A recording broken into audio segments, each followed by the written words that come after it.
ஒரு மன்னன் தன்னுடைய வாழ்நாள தாண்டி ஒரு 1000 ஆண்டுகளுக்கும் மேல நிலைச்சு நிற்கக்கூடிய ஒரு மாபெரும் கனவ காண்றாரு.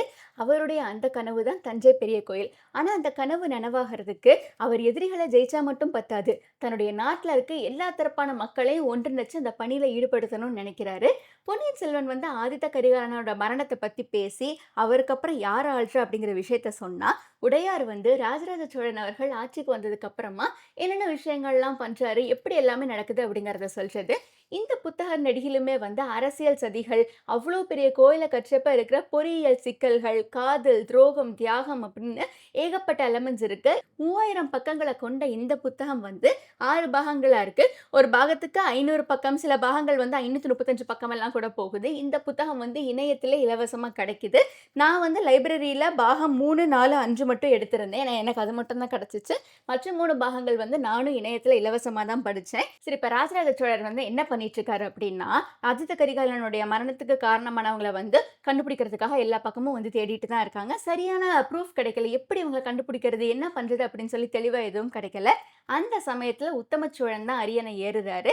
அவர் அரியணை ஏறி ஒரு 16 ஆண்டுகள் பண்ணிட்டு இருக்காரு. அவருக்கு கீழ தான் இந்த ரவிதாசன், அதாவது ஆதித்த கரிகாலன கொலை பண்றதுல பயங்கர தீவிரமாகவும் அதுக்கான திட்டங்கள வகுத்தவங்களும் அவருக்கு கீழ தான் வேலை செஞ்சுட்டு இருக்காங்க. பாண்டிய நாட்டு ஆபத்துதவிகள், சேர நாட்டு அந்தணர்கள் எல்லாருமே வந்து பயங்கரமா கொடி கட்டி பறந்த ஒரு காலகட்டம் அது. அந்த சமயத்துல நம்ம ராஜராஜ சோழர் வந்து சாதாரணமா இடுப்புல ஒரு திருநீர் பைய வச்சுக்கிட்டு அவர்கிட்ட வாள் கூட கிடையாது.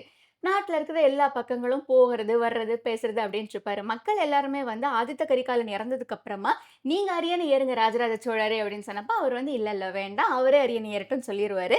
அவர பார்த்து இந்த எதிரிகள் எல்லாருமே வந்து ஒரு மாரி நகைப்பா பார்ப்பாங்க. "இவன்லாம் அரசாள போறான்னே எனக்கு தோணல. திருநீர் பைய தூக்கிட்டு சுத்துது பாரு" அப்படின்லாம் சொல்லுவாங்க. ஒரு கட்டத்துல அந்த பாண்டிய நாட்டு ஆபத்துதவிகள் எல்லாம் கண்டுபிடிச்சு, அவங்க எல்லாரையுமே வந்து ஒட்டுமொத்தமா நாட்ட விட்டு வெளிய அனுப்பிருவாங்க. "நீங்க போட்டுக்கிற ட்ரெஸ் எதையுமே நீங்க எடுக்கக்கூடாது. அப்படியே போட்டது போட்டபடியே விட்டு வெளிய போங்க" அப்படின்னு சொல்லி வெளிய விரட்டிட்டு, அதுக்கப்புறமா தான் அவர் வந்து அரியணையில ஏறுவாரு. ஏன்னா, அவருக்கு வந்து அவ்ளோ கோவம் இருக்கும். ஆதித்த கரிகாலன கொன்னவங்கள கண்டுபிடிச்சு தண்டனை வாங்கி குடுக்கணும்னு சொல்லிட்டு. இது ஒரு உச்சபட்ச தண்டனையா அவங்களுக்கு இருந்திருக்கு. ஆனாலும் அவங்கள்ல சில பேரு பிளாட் பண்ணிட்டே தான் இருப்பாங்க. மீண்டும், மீண்டும் ஏதாச்சும் பண்ணி இவன கவுக்கணும் அப்படின்னு சொல்லி. அந்த கவுக்கணும் அப்படிங்கிற பிளானும் வந்து இந்த புத்தகத்துல ஒரு மாரி பேக் ஸ்டோரி மாதிரி போய்க்கிட்டே இருக்கும். ஸோ கோயில் கட்டுறதுக்கு வந்தோம் அப்படின்னா, சாதாரணமா குந்தவையும் ராஜராஜ சோழரும் உட்கார்ந்து பேசிக்கிட்டு இருக்கப்ப, குந்தவை வந்து கேட்பாங்க.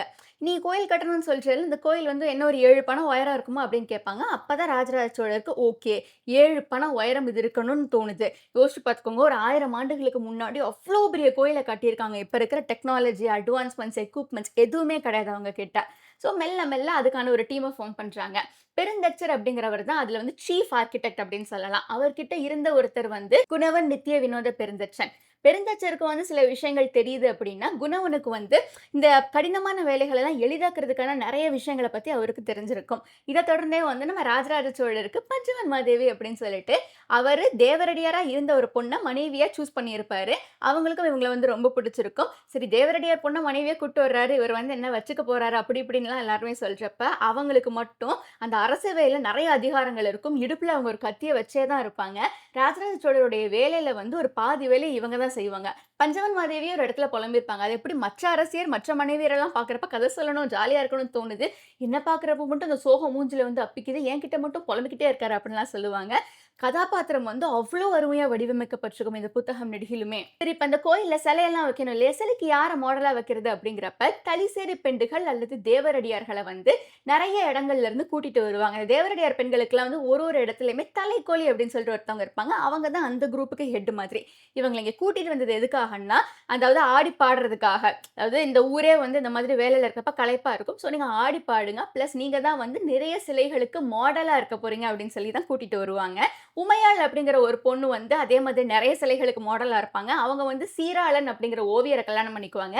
நெறைய குட்டி, குட்டி காதல் கதைகள் வந்து இந்த புத்தகம் நெடுகிலுமே இருக்கும். அடுத்ததா வந்து கருவூர் தேவர் அப்படின்னு சொல்லிட்டு ஒருத்தர் இருப்பாரு. அவரு வந்து யாருன்னா, கிட்டத்தட்ட அவரு வந்து முக்காலமும் தெரிஞ்சவரு. அவருக்கு வந்து எல்லாத்தையுமே தெளிவா கணிக்க தெரியும். ராஜராஜ சோழர் இத கட்டப் போறாரு அப்படிங்கிறப்பவே கருவூர் தேவர்ட்ட "இந்த முடியுமா? என்ன பண்ண?" அப்படின்றப்ப, "நீ கட்டு, நடக்கும்" அப்படின்னு ரொம்ப ஸ்ட்ராங்கா சொன்னவரு அவரு. அவருக்கு தெரியாம அந்த நாட்டுல எதுவும் நடக்காது. அவ்ளோ சக்தி வாய்ந்தவரு. இதே அரசருடைய முதல் மந்திரியா இருந்தவர் பேரு பிரம்மராயர் அப்படிங்கிறது. பிரம்மராயருடைய அந்த முழு பேர் வந்து கிருஷ்ணன் ராமன். அவர் வந்து ஒரு அந்தணர். ஆனாலும் வாய் வாள் எடுத்துட்டு போருக்கெல்லாம் போயிட்டு வந்திருக்காரு.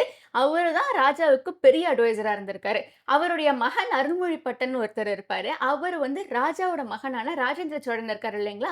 அவர் அரியணை ஏர்றப்ப பிரம்மராயர் ஆகப் போறாரு. அதுக்காக ட்ரெயின் ஆயிக்கிட்டு இருப்பாரு. இத தாண்டியும் வந்து நெறைய மெயின் கேரக்டர்ஸ் இருக்கு. இப்ப ராஜராஜ சோழன் வந்து இந்த மாதிரி நான் கோயில் கட்டணும், அப்படி இருக்கணும், இப்படி இருக்கணும்னு சொல்றப்ப, நேர் ஆப்போசிட்டா முறுக்கிக்கிட்டு நிக்கிறவரு இனிஷியலி ராஜேந்திர சோழர் தான்.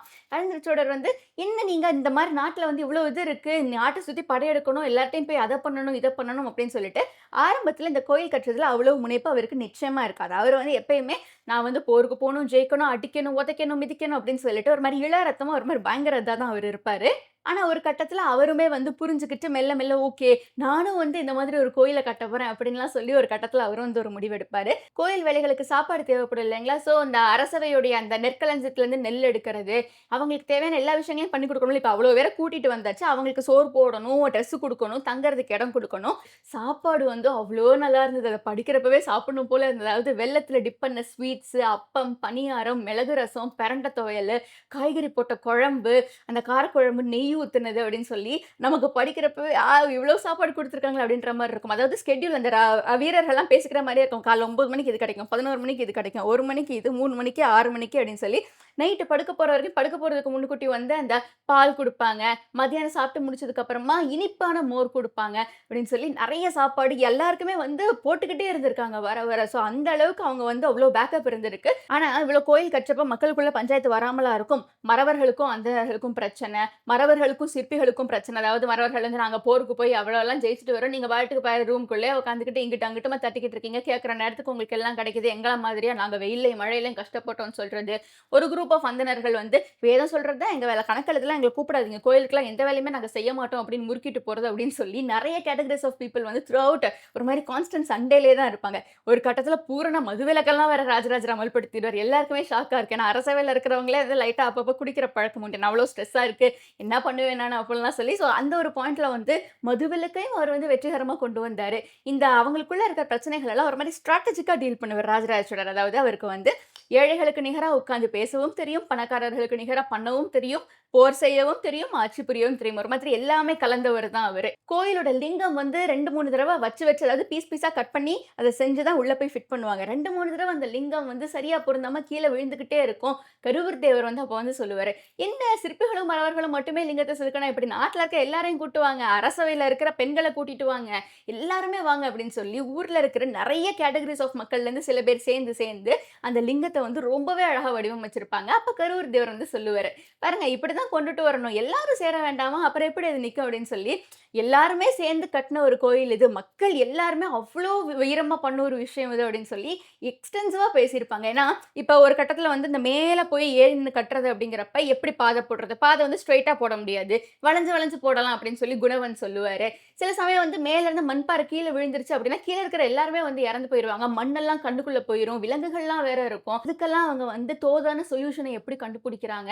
அந்த மாதிரி விஷயங்கள அவங்க எப்படி டீல் பண்றாங்க? அதாவது அதிகபட்ச உயிர் சேதம் இல்லாம, பொருட்சேதம் இல்லாம இந்த கோயில் கட்டப்படணும் அப்படிங்கிறது மெயின் ஐடியா. பொருட்சேதம் ஆனா கூட பரவால்ல போயிட்டு போகுது. உயிர் சேதம் ஆயிடவே கூடாது அப்படின்னு சொல்லிட்டே இருப்பாங்க. புத்தகத்துடைய கடைசில வந்து ராஜராஜ சோழருக்கு எகெயின்ஸ்டா வந்து அந்த பாண்டிய நாட்டு ஆபத்துதவிகள், சேர நாட்டு அந்தணர்கள் எல்லாம் ஒரு கேங் அப் பண்ணிட்டு இருந்தாங்க இல்லைங்களா? ஸோ அதுலருந்து ஒருத்தர் வந்து ராஜராஜ சோழன குத்துறதுக்காக வர, அதாவது அந்த அம்பு வந்து விஷம் தோய்க்கப்பட்டிருக்கும். அப்ப வந்து பஞ்சவன் தேவி அவங்களுக்கு முன்னாடி வர, பஞ்சவன்மாதேவிக்கு வந்து அந்த விஷம் பட்டுரும். அதுக்கப்புறம் எப்படினாலும் இந்த விஷத்த வந்து நீக்கிறதுக்கான இதெல்லாம் கண்டுபிடிச்சு நீக்கிருவாங்க. பட் அது நீக்கிறதும் ஒரு விஷம் தான் அப்படிங்கிறதுனால, அதோடைய சைட் எஃபெக்ட்ஸ் அவங்களுக்கு வந்து முடி ஃபுல்லா கொட்டிரும், பல்லெல்லாம் விழுந்துரும். அந்த ஒரு பாயிண்ட்டுக்கு அப்புறம் ஏன்னா ஊடாலே ராஜராஜ சோழன் யோசிச்சுட்டு தான் இருப்பாரு. நானே எத்தன நாள் சக்கரவர்த்தியா இருக்காது. நீ பொறுப்பெடுத்துக்கோ. நீ மத்தியம வயசுக்கு வந்துட்ட பொறுப்பெடுத்துக்கோ அப்படின்னு சொல்லி, ஆனா அவர் வந்து நீங்க இருக்கிறப்ப எதுக்குப்பா நீங்க பார்த்துக்கோங்கன்னே சொல்லிட்டு இருப்பாரு. ஒரு பாயிண்ட்ல வந்து அவர் குடுத்துருவாரு அந்த பொறுப்புகள் எல்லாத்தையுமே ராஜேந்திர சோழருக்கு. அதுக்கப்புறம் அவர் வந்து தஞ்சை பக்கமே வரமாட்டார். அந்த கோயில கட்டி கொஞ்ச நாள் அந்த கோயில சுத்தி பார்த்துட்டு, அதுக்கப்புறம் அவர் பாட்டுக்கு போயிருவாரு. எல்லா மக்களுமே வந்து இனிஷியலி வந்து எல்லாருமே பின்னாடியே வருவாங்க. அவர் வந்து 2 நாள்ல நான் வந்துருவேன் அப்படின்னு சொல்லிட்டு போவாரு. இல்லன்னா வந்து ஏன்னா சக்கரவர்த்தி இங்க இருக்கிறப்ப, ஒரு புதுசா மகன வந்து சக்கரவர்த்தின்னு கொண்டு வந்தா யாருக்கு மரியாதை இருக்கும்? ஆப்வியஸா அப்பாக்கு தானே மரியாதை இருக்கும். ஸோ யார பார்க்க வருவாங்க? அவங்க அப்பாவ தானே பார்க்க வருவாங்க. இந்த மாதிரி குடும்பத்துக்குள்ள மனக்கசப்புகள் வந்துரக்கூடாது அப்படிங்கிறதுக்காக தான் அவர் அத பண்ணியிருப்பாரு. பஞ்சவன்மாதேவியோட தியாகமெல்லாம் ரொம்ப பெருசு. ஏன்னா அவங்க வந்து குழந்தையே பெத்துக்க மாட்டாங்க. குழந்தை பெத்துக்க கூடாது அப்படின்னு சொல்லி நெறைய வைத்தியங்கள்லாம் அவங்க வேற பண்ணிட்டு வருவாங்க. ஏன்னா நான் எங்க பையன் பெத்து ராஜேந்திர சோழருக்கு போட்டியா வந்துரக்கூடாது அப்படின்னு சொல்லி, அவ்ளோ நல்லவங்களா இருப்பாங்க. ஒரு கட்டத்தில வந்து பஞ்சவன் மாதேவிய அவர் வந்து, "இனிமே என் தாயா இருக்க போறாங்க" அப்படின்னு சொல்லி கடைசில 2 பேருமே வந்து தஞ்சை பழையாறைக்கு போயிருவாங்க. இவரு இங்கே ஆட்சி பண்ண ஆரம்பிப்பாரு. நீங்க வந்து இந்த புத்தகம் படிச்சிருக்கீங்களா? இந்த வீடியோ வந்து உங்களுக்கு எப்படி பிடிச்சிருந்ததுன்னு கீழ கமெண்ட்ல சொல்லுங்க. அண்ட் இந்த மாதிரி நீங்க வேற என்ன வீடியோஸ் நம்ம சேனல்ல பார்க்கணும்னு நினைக்கிறீங்கன்னு சொல்லுங்க. So thank you so much for choosing to watch my video.